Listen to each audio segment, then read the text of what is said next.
मंडळी नमस्कार. अखेर महाराष्ट्राच्या विधान परिषदेची निवडणूक बिनविरोध पार पडली. आता ही निवडणूक बिनविरोध पार पडली म्हणून अजून तरी असीम सरोदे आणि चाचा चौधरी हे कोर्टात कसे गेले नाहीत हा मला प्रश्न पडलाय. खरं तर यांनी कोर्टात जायला हवं, तात्काळ धाव घ्यायला हवी आणि बिनविरोध कशी काय होऊ दिली असा प्रश्न विचारायला हवा. नाही म्हणायला यांच्या उद्धव ठाकरेंनी ही निवडणूक लढलीच नाही, त्यामुळे कोर्टात जाण्यासाठीची एक संधी यांच्याकडे आहे. आता विधान परिषदेच्या निवडणुकीचं कवित्व संपलेलं आहे, त्याच्याविषयीची फारशी चर्चा करण्यात काही अर्थ नाही.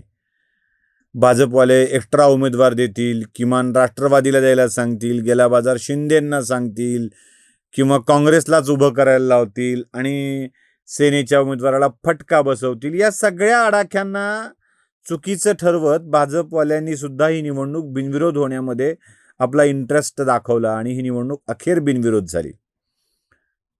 कोण झालं आमदार, कुणाचा पत्ता काढला यावर मला काही फार खल करायचा नाहीये, कारण त्या चर्चा करून तरी काय फायदा. कोणीतरी आमदार होणार अशा चर्चा मीडियानीच करायच्या. मग मीडियानीच बातमी करायची की याचा पत्ता कापला, त्याचा पत्ता कापला. अरे पत्ता टाकला कधी होता कापायला? म्हणजे पत्ता कधीच टाकलेला नव्हता, तो कापला म्हणायचं, कारण टाकणारे मीडियावालेच, कापला म्हणणारे मीडियावालेच. यात खरा पत्ता कापल्या गेलाय ना तो उद्धव ठाकरेंचा. उद्धव ठाकरेंनी ही निवडणूक न लढण्याचं ठरवलं. म्हणजे उद्धव ठाकरेने अपना खुद का ही पत्ता काट डाला. का ठरवलं? उद्धव ठाकरे का निवडणुकीच्या रिंगणात उभे राहिले नाहीत याची चर्चा करण्याच्या ऐवजी त्यांच्या भाटानी, आरत्या ओवाळणाऱ्यांनी उद्धव ठाकरेंनी आमदारकीचा त्याग केला असल्या मोठमोठ्या गोष्टी बोलायला सुरुवात केली. म्हणजे आधी मी वर्षाचा त्याग केला, मग मुख्यमंत्री पदाचा त्याग केला, मुख्यमंत्री पदासोबत विधान परिषदेच्या सदस्यत्वाचा त्याग केला, असलं काय काय त्याग त्याग त्याग त्याग बोलत होते. त्यातलं सदस्यपद ठेवलं, मुख्यमंत्रीपद सोडावं लागलं, पर्याय नव्हता ना, सोडावं लागलं. पण आता आमदारकी उद्धव ठाकरेंनी का सोडली असा प्रश्न माझ्या मनात येतो, तसा तो तुमच्या मनात सुद्धा आलेला असावा. उद्धव ठाकरेंना असं वाटलं असेल का की सामान्य शिवसैनिकाला आमदारकी मिळावी उद्धव ठाकरेच्या पेक्षा? असं वाटू शकतं ना.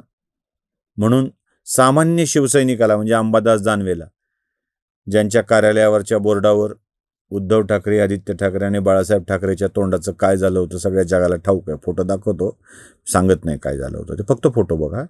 तर ते काय झालं होतं हे सगळ्या जगाला ठाऊक आहे. ज्यांनी यांचं तोंड केलं त्यांना परत संधी का दिली असावी?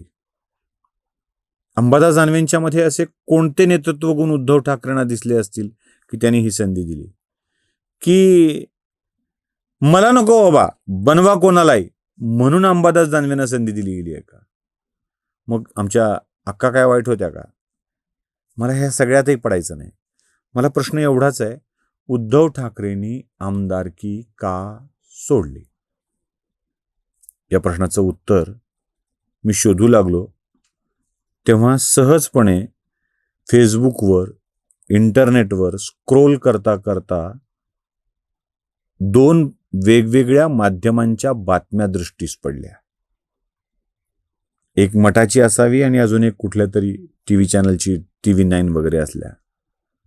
त्या बातम्यांचे स्क्रीनशॉट दाखवतो, एकानंतर एक बघा.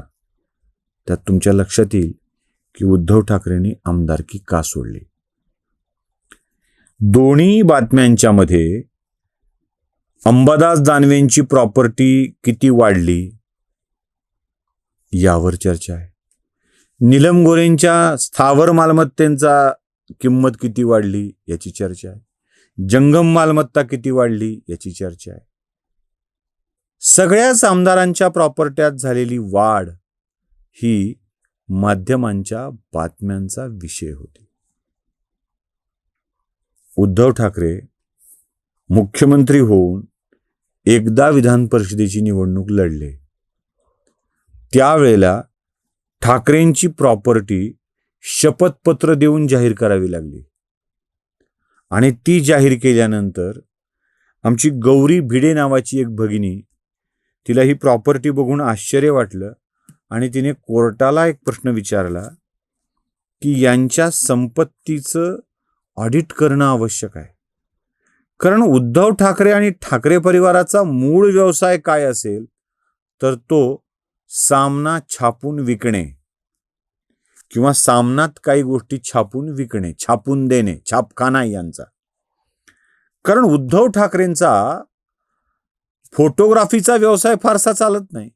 म्हणजे असं काय उद्धव ठाकरे कॅमेरा घेऊन कुणातरी लग्नात गेलेत आणि भरपूर फोटो काढलेत आणि त्याचं एक मोठं कंत्राट उद्धव ठाकरेंना मिळालंय असं काही घडलेलं आठवत नाही. किंवा उद्धव ठाकरे जाहिरातीसाठीची फोटोग्राफी करतात असंही काही दिसलेलं नाही. मग उद्धव ठाकरेंचा व्यवसाय जर काय असेल तर तो एकतर एफडी बिफडी काही असतील, प्रॉपर्टी असेल तर त्याची खरेदी विक्री करणे, विक्री फार होत नाही. म्हणजे सामना हा त्यांचा मुख्य व्यवसाय. या गौरी भुडेने केस केली की सामनातून एवढे पैसे मिळतात का की कोट्यावधीची प्रॉपर्टी सगळ्यांचीच होईल. अर्थात तेजस ठाकरेंची प्रॉपर्टी जाहीर झालेली नाहीये, पण उद्धव ठाकरे, रश्मी ठाकरे, आदित्य ठाकरे यांच्या प्रॉपर्टी मात्र घोषणापत्रानुसार घोषित कराव्या लागलेल्या आहेत.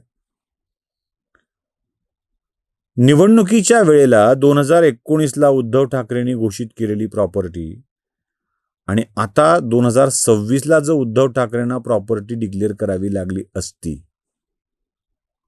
तर लोचा झाला असताना भाऊ. मुख्यमंत्री म्हणून 2.5 वर्ष काम केल्यानंतर प्रॉपर्टीत किती वाढ झाली हे जगाला कळालं असतं.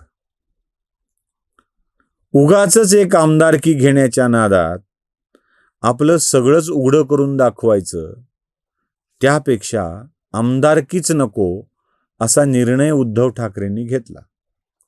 आणि समजा घेतली असती आणि गौरी भिडे किंवा गौरी भिडेचे बाबा पुन्हा कोर्टात गेले असते की 2.5 वर्षाच्या काळात सामनाच्या व्यवहारात अशी कोणती भरभराट झाली आणि तुमची प्रॉपर्टी वाढली असा प्रश्न विचारला असता तर उत्तर काय द्यायचं हा प्रश्न उद्धव ठाकरेंच्या समोर राहिला असता.